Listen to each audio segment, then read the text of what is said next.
पहला मेथड था कि आप अपनी मर्ज़ी का कोई भी टॉपिक ले लें, अपनी मर्ज़ी के नीश में जाके आर्टिकल लिख के मीडियम पर अपने नेम के अंडर पब्लिश करें। उसके अलावा भी कुछ वेज़ हैं जिनको यूज़ करते हुए आप अपनी राइटिंग स्किल्स को पॉलिश कर सकते हैं और उस राइटिंग को अपने कंटेंट राइटिंग पोर्टफोलियो का पार्ट भी बना सकते हैं। The second way is to rewrite existing content.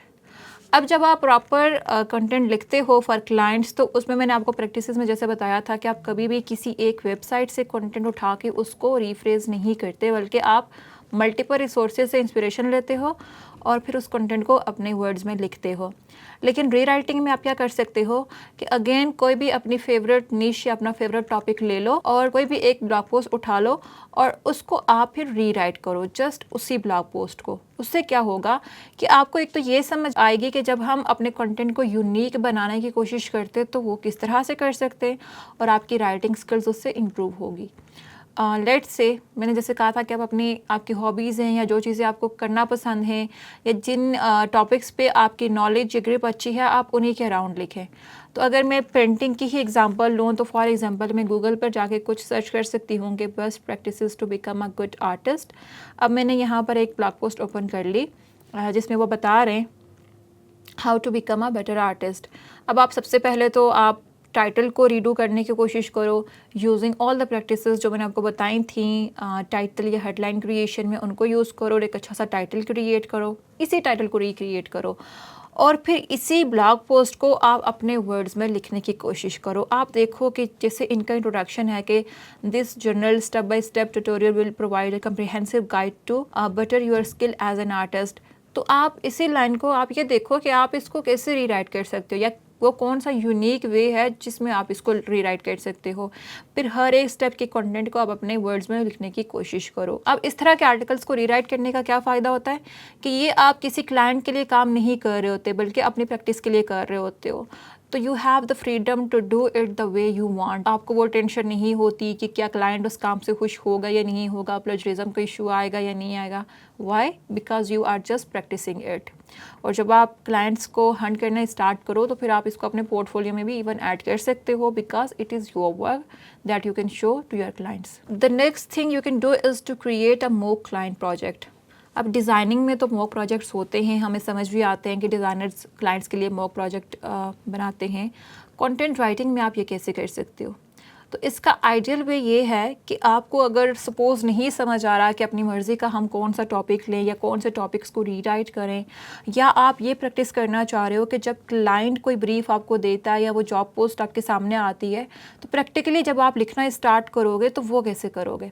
सो कोई भी जॉब पोस्ट जो क्लाइंट की जॉब पोस्ट है, चाहे वो आपको लिंक्डइन पे नज़र आ रही है, फेसबुक पे नज़र आ रही है, किसी स्पेसिफिक वेब पेज पे नज़र आ रही है या फ्रीलांस मार्केट प्लेस पे नज़र आ रही है, आप उसी जॉब पोस्ट को लो और without reaching out to client आप उसको लिखने की कोशिश करो जस्ट फॉर प्रैक्टिस। क्योंकि वो भी आपका कंटेंट पब्लिश नहीं हो रहा होता बल्कि आप प्रैक्टिस कर रहे होते हो। During practice you can learn a lot of things कि जब आप रियल क्लाइंट के साथ डील करोगे तो कौन सी चीज़ें हैं जो आपको, वो हर्डल्स कौन सी हैं जो आप फेस कर सकते हो, और even before reaching out clients आप ये भी सीख जाओगे कि उनको ओवरकम कैसे करना है। सो लेट्स से जैसे यहाँ पर एक जॉब पोस्ट है अपवर्क पे कि SEO article for energy storage system. तो यहाँ पर मुझे इसको देख के पता चल रहा है कि क्लाइंट को एसईओ आर्टिकल चाहिए एंड किस टॉपिक पे, एनर्जी स्टोरेज सिस्टम।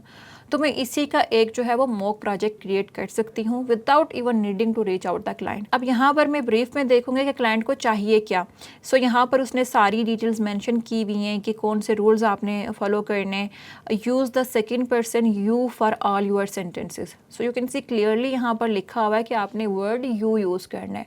तो जब आप आर्टिकल लिखोगे keeping this brief in mind तो आप ऑटोमेटिकली यू वर्ड पे फोकस करोगे क्योंकि क्लाइंट की रिक्वायरमेंट है।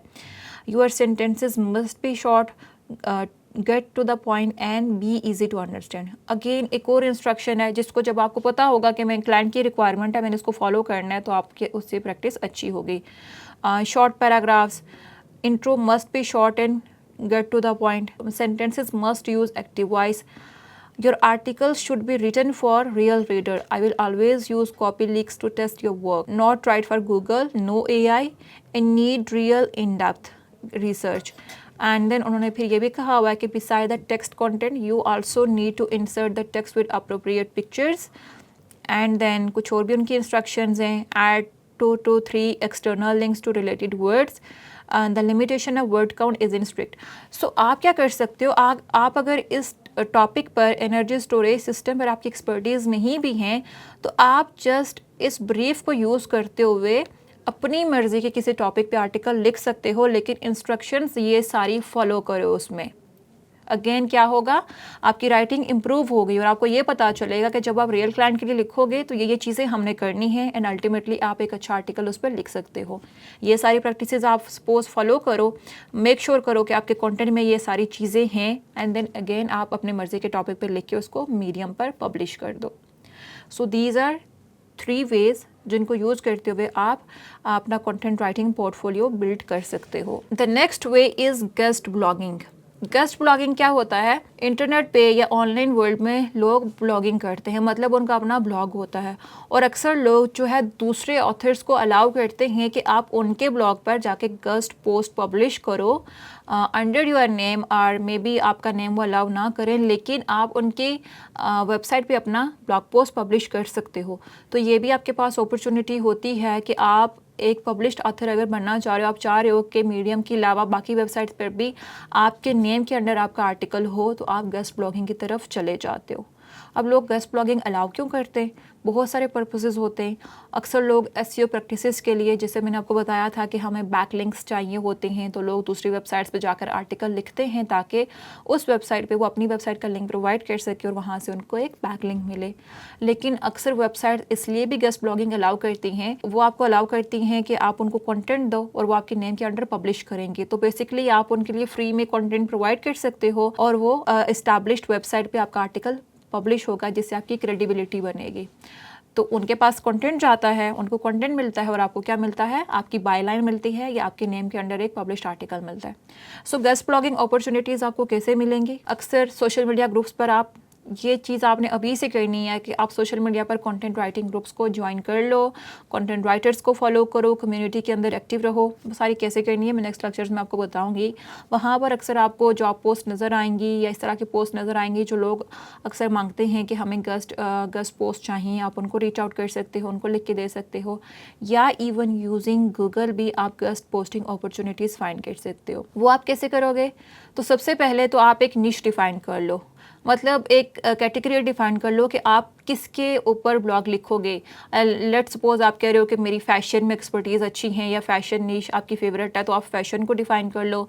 हेल्थ है, वेलनेस है, होम इम्प्रूवमेंट है, DIY टिप्स हैं, इस तरह और भी बहुत सारी निशेज़ हैं, गार्डनिंग है, पेंटिंग है, बहुत सारी निशेज़ हैं जो आपके पास हैं। कोई भी निश जो आपको इजी लगती है वो आप पिक कर लो और फिर गेस्ट ब्लॉगर्स को रीच आउट करो। फॉर एग्जांपल उसके लिए आप करोगे क्या, लेट्स से कि मैं फैशन निश में जो है गेस्ट ब्लॉगिंग करना चाह रही हूँ, तो मैं सिंपली जाकर यहाँ पर लिखूँगी वर्ड, इन्वर्टेड कॉमास में वर्ड लिख लूँगी फैशन, और फिर मैं आगे क्या लिखूंगी, गेस्ट ब्लॉगिंग के लिए आपके कौन से वर्ड्स हैं जो वेबसाइट्स यूज़ करती हैं अक्सर, गेस्ट ब्लॉगिंग कर लूँगी या राइट फॉर अस कर लूँगी। ठीक है, राइट फॉर अस, ये मैंने कर दिया। अब यू कैन सी कि जब मैंने ये गूगल को ये वाली सर्च स्ट्रिंग दी तो जो ब्लॉग्स गेस्ट ब्लॉगिंग एक्सेप्ट कर रहे हैं वो मेरे सामने रिजल्ट्स आ गए। तो आपने करना है क्या, इन्वर्टेड कॉमास के अंदर अपना कीवर्ड ऐड करें और वर्ड्स यूज़ करें, लाइक राइट फॉर अस या गेस्ट पोस्ट या एक्सेप्टिंग आर्टिकल्स, इस तरह के वर्ड्स आप यूज़ करो। तो जैसे मेरे पास ये एक पहला रिज़ल्ट आया कि फैशन स्कूल एज, तो यहाँ पर मैं इसको ओपन करूँगी और देखूंगी कि ये क्या कह रहे हैं, किस तरह के गेस्ट ब्लॉग्स ये ओपन कर रहे हैं। सो सबसे पहले आपने जहाँ पर भी आपको अपॉर्चुनिटीज़ नज़र आएँ उसको ओपन करके देखो और ये देखो कि वो एक्सेप्ट क्या कर रहे हैं, उनकी इंस्ट्रक्शंस रीड आउट करो। So I have it on good authority that even when you attend fashion school you must look the part. ठीक है, this will come interviews and when the glorious day comes. ठीक है, so pick a category to browse और share your insights and write for us. अब यहाँ पर आपको उनकी इंस्ट्रक्शन नज़र आ रही हैं, ये गेस्ट पोस्ट गाइडलाइन, आर्टिकल की लेंथ क्या होनी चाहिए, between 750 to 1500 words. We do not accept content that has been published on other platforms. So इनकी instructions आप read out करो. These articles will be shared on all our social media platforms. Images are included with the submission. Ensure you have permission to use them. ठीक है, editing की instructions हैं. We accept multiple submission from the same author. ठीक है, we will accept backlink to your website at our description should they prove to be a editorial non promotional and relevant. ठीक है, फिर यहाँ पर उन्होंने ये भी मेंशन किया हुआ है कि आप क्यों जो है वो गेस्ट पोस्ट को आप करो पब्लिश, एंड वो कैटेगरीज आपके पास मेंशन्ड हैं। ठीक है, सो इस तरह से आप इन वेबसाइट्स को रीच आउट करके इनके लिए गेस्ट ब्लॉगिंग कर सकते हो। इसी तरह से अगर मैं यहाँ पर और वेबसाइट देखूँ, जिस तरह से ये एक और वेबसाइट हो गई, तो ये भी राइट फॉर आस्क का मतलब क्या है कि ये भी गेस्ट ब्लॉगिंग जो है वो एक्सेप्ट कर रहे हैं। ठीक है, और इसी तरह से आप यहाँ पर देखो कि इनकी क्या इंस्ट्रक्शंस हैं कि आपकी नीश क्या होनी चाहिए, आर्टिकल की लेंथ बिटवीन 500 to 800 वर्ड्स होनी चाहिए, पिक्चर्स का वो बता रहे हैं। ठीक है, रीडर्स के साथ इंटरेक्ट करें। ठीक है, ये देखें, at present we are not charging anything from writers. तो मीन्स अगर आप इस वेबसाइट पे गेस्ट ब्लॉग जाके पब्लिश करोगे तो आप फ्री में कर सकते हो। ठीक है, we are working on the link exchange model, we have to publish the post on your official blog with full credentials given to us as well as back links. तो ये क्या कर रहे हैं कि ये आपसे चार्ज नहीं कर रहे, बल्कि लिंक एक्सचेंज कर रहे हैं कि आप उनको लिंक दो और ये आपको लिंक दें। तो अगर आपकी वेबसाइट है तो आप इनको रीच आउट कर सकते हो। इसी तरह से जब आप रिसर्च करोगे यूजिंग स्पेसिफिक कीवर्ड्स तो आपको मल्टीपल गेस्ट पोस्टिंग अपॉर्चुनिटीज़ मिल सकती हैं। आपको इवन कुछ ऐसे ब्लॉग्स भी नज़र आएंगे जो आपको ये बताएंगे कि क्या वो आपके नाम के अंडर पब्लिश करेंगे या नहीं। तो आप वहाँ से डिसाइड कर सकते हो कि किस पर आपने आर्टिकल पब्लिश करना है, कहाँ पर नहीं, और वो भी आप अपने पोर्टफोलियो में ऐड कर सकते हो। उसके अलावा कौन से वेज हैं जिनको यूज़ करते हुए आप अपना पोर्टफोलियो बिल्ड करते हो, उसको देखते हैं नेक्स्ट सेक्शन में। तो मिलते हैं नेक्स्ट वीडियो में।